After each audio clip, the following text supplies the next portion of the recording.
Assalamualaikum warahmatullahi wabarakatuh. Perkenalkan, nama saya Jalmar, NIM 103244162. Yang terhormat dosen pengampu Nurul Hikmah Sofyan MAG, mata kuliah Harmonisasi Sains dan Agama atau HSA. Nah, di sini saya akan mempresentasikan UAS saya atau ujian akhir semester tentang harmonisasi sains dan agama dalam pemikiran Syed Muhammad Naqib Alatas. Nah, di sini ada beberapa poin yang ingin saya jelaskan, yaitu profil singkat beliau, inti gagasan dan implementasi dalam hukum tata negara dan Islam. Nah, melalui karya-karya beliau seperti Islam and Secularism Prolegomena to the Metaphysics of Islam dan The Concept of Education in Islam, beliau menegaskan bahwa ilmu pengetahuan termasuk sains tidak bersifat netral dan harus berlandaskan wahyu seperti metafisika Islam serta adab. Ia menolak dikotomi sains agama dan menawarkan konsep Islamisasi ilmu sebagai upaya mengintegrasikan pengetahuan empiris dengan nilai-nilai spiritual dan etika Islam. Syed Muhammad Naqib Alatas dalam karir akademiknya di ISTAK, kebanyakan dari ISTAK itu adalah International Institute of Islamic Thought and Civilization, institusi yang didirikan dan dipimpinnya yang menjadi pusat gagasan utamanya. Dalam kontribusi institusional, beliau sebagai pendiri dan direktur utama ISTAK, beliau memimpin ISTAK ini upaya global untuk mengintegrasikan nilai-nilai Islam ke dalam ilmu pengetahuan modern.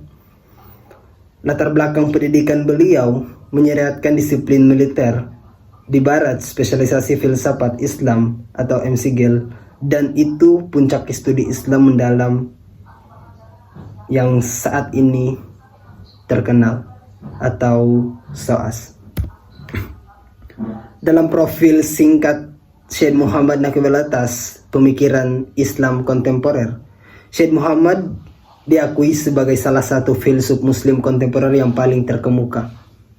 Dengan latar belakang pendidikan yang unik dan mendalam, pendidikan awalnya dimulai dari sekolah umum di Malaysia dan madrasah di Sukabumi. Namun, ia kemudian memasuki lingkungan barat di Royal Military Academy Sandhurst atau UK, yang justru itu membangkitkan minatnya pada pemikiran Islam klasik.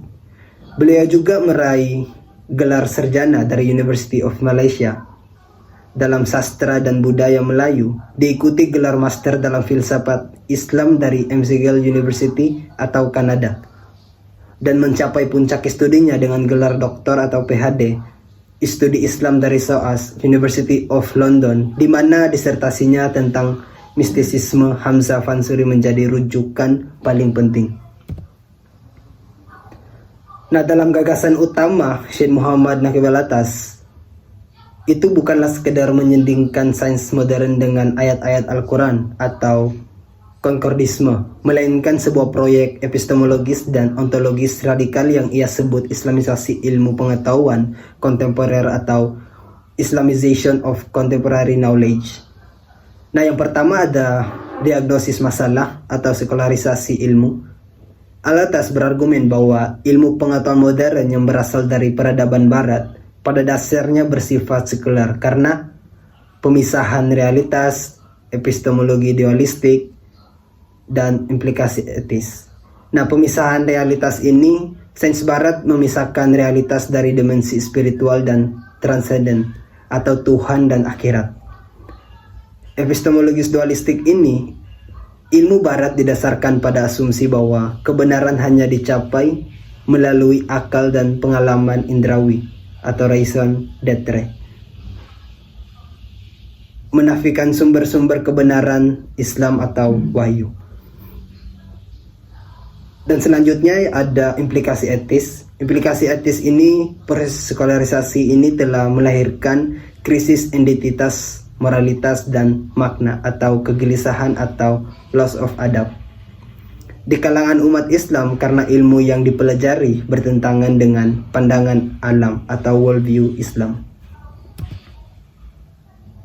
Yang kedua, adanya tujuan utama menyuntikkan tauhid. Tujuan dari Islamisasi bukanlah mengubah hasil eksperimen fisika, melainkan mengubah kerangka pemikiran atau epistemologi dan interpretasi ilmu tersebut agar selaras dengan pandangan alam Islam atau Islamic worldview. Dalam tujuan utama menyutikan tauhid, di sini ada 2 poin yang dia jelaskan atau beliau jelaskan. Ada pilar kunci. Pilar kunci ini pandangan alam Islam berpusat pada konsep tauhid atau keesaan Tuhan yang menyaratkan bahwa semua pengetahuan dan eksistensi berasal dari satu sumber dan kembali kepada satu tujuan, yaitu Tuhan. Yang kedua, eliminasi sekularisme, di mana Islamisasi adalah proses pembuangan unsur-unsur konsep dan nilai-nilai asing, terutama yang bersifat sekuler, yang telah menyusup ke dalam berbagai disiplin ilmu, khususnya ilmu sosial dan humaniora. Yang ketiga, adanya instrumen filosofis konsep adab. Alatas memperkenalkan kembali konsep adab sebagai instrumen utama harmonisasi. Definisi adab bukanlah sekadar sopan santun, melainkan pengenalan dari penempatan sesuatu pada tempatnya yang benar atau the right place, baik dalam konteks diri, masyarakat, maupun tatanan alam semesta dan ilmuwan pengetahuan.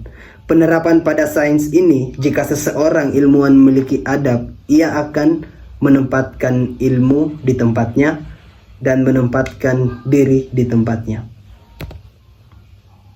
Yang terakhir, ada proses dan dampak pendidikan.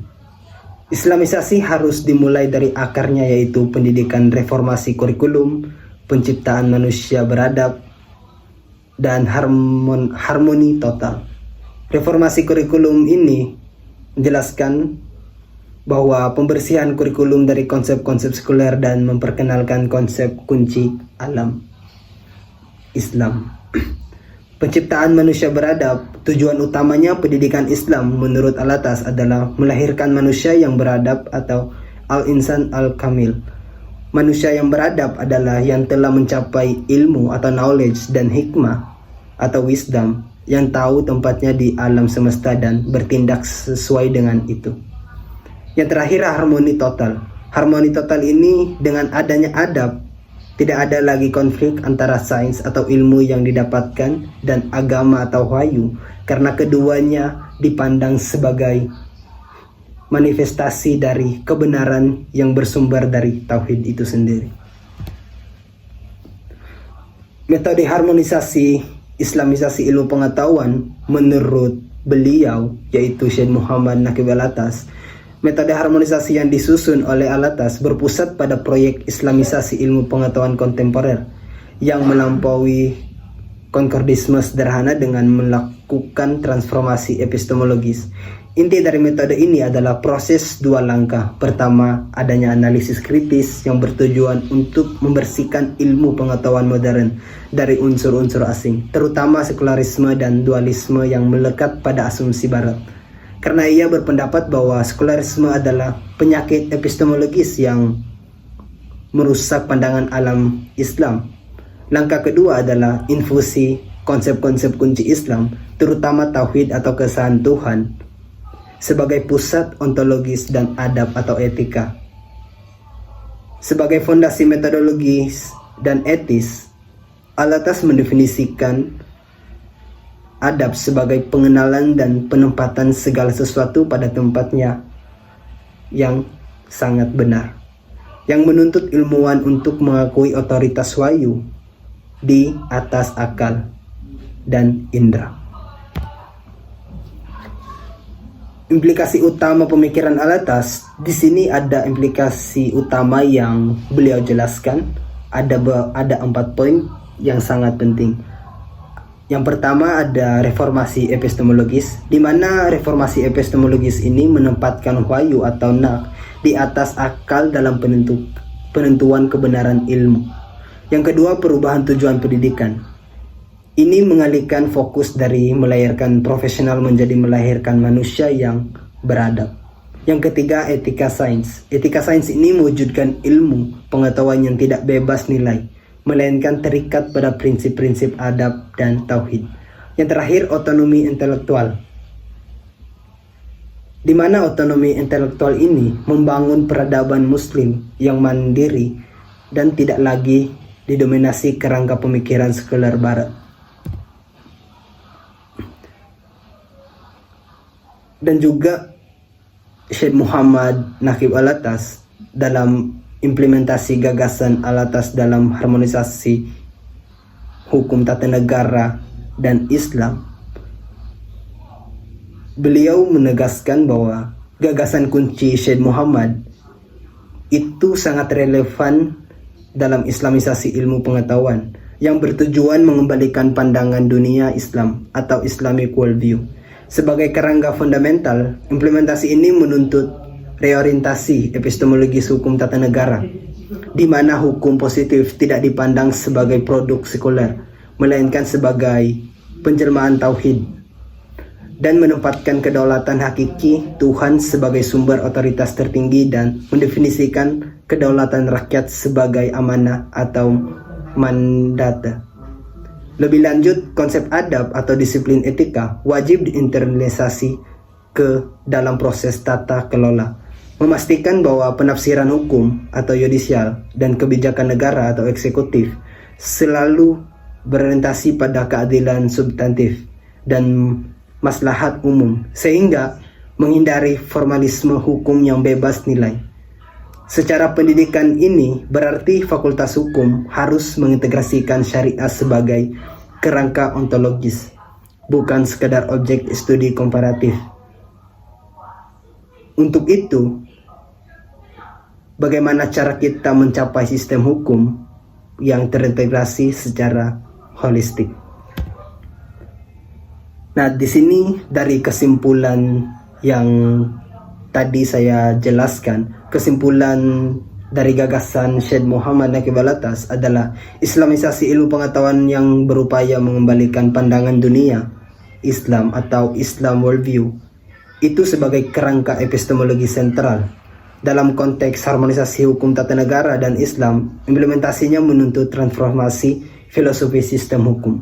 Di sini ada dua, ada orientasi kedaulatan dan internalisasi etika adab, di mana orientasi kedaulatan ini menjelaskan bahwa hukum tata negara wajib berlandaskan pada tauhid, mengakui kedaulatan hakiki Tuhan yang menjadikan kedaulatan rakyat sebagai amanah atau mandat yang biasanya terikat pada tujuan syariah. Yang kedua, internalisasi etika adab, di mana internalisasi etika adab ini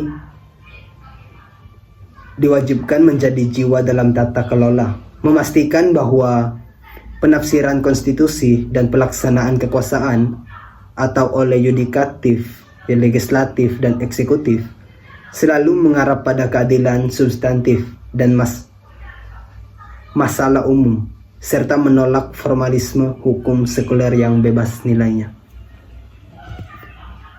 Nah, di sini sumber yang saya ambil itu dari referensi langsung dari tokoh, yaitu Syed Muhammad Naqib Alatas. Nah, di sini teman-teman kalian bisa melihat referensi dari tokoh Syed Muhammad. Ini di sini kalian bisa lihat judul tahunnya. Nah, jadi sekian dari saya. Assalamualaikum warahmatullahi wabarakatuh. Mohon maaf apabila ada kesalahan. Shalom. Terima kasih.